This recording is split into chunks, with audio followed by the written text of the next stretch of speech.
சமூக நீதினா முதல்ல என்னன்னு விளக்கி சொல்லிட்டு அப்புறம் சமூக நீதி விடுதிகள் என்று அழைப்பதுல எங்களுக்கு ஒரு இது இல்லை. ஏன் அது சமூக நீதினு வெறும் சொல்லாடலை மட்டும், சாதி ஒழிப்பு சமூக நீதி எல்லாம் வெறும் சொல்லாடலாக மட்டும் இருக்கு, எப்படி வெற்றி சொல்லாகவே இருக்கு 60 ஆண்டுகளா எப்படி? சமூக நீதி என்றால் என்ன? சமூக நீதி என்ற சொல்லினுடைய விரிவாக்கம் என்னது, விளக்கம் என்ன?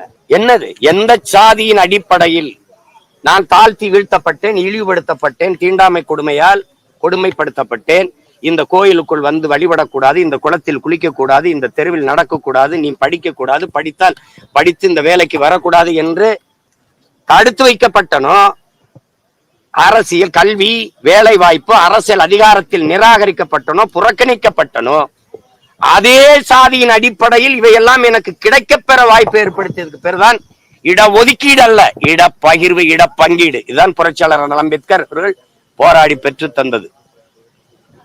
அதை புரிந்து கொள்ளாமல் நீங்க வகுப்பு வாரி பிரதிநிதித்துவம் என்பது அந்த வகுப்பினுடைய எண்ணிக்கைக்கு ஏற்ப உரிய முன்னுரிமை கொடுக்கிறது. அததான் நாங்க சாதிவாரி கணக்கெடுப்பை நீண்ட காலமாக வலியுறுத்தி வருகிறோம்.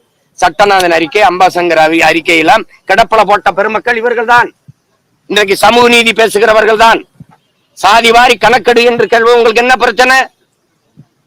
5 பேர் இருக்கிற வீட்டுக்கு 50 பேர் சாப்பாடை அனுப்பாத, 50 பேர் இருக்கிற வீட்டுக்கு 5 பேர் சாப்பாடை அனுப்பாத, அது நீதியாக இல்லாத அநீதியாக மாறிவிடும்.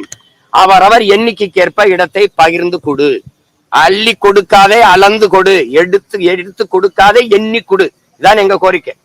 அதுதான் சரியான சமூக நீதி கோட்பாடாக இருக்க முடியும். இல்லைன்னா வெறும் வற்று வார்த்தை. உங்களுக்கு என்ன சாதிவாரி கணக்கெடுப்படுக்கிறதுக்கு என்ன பிரச்சனை?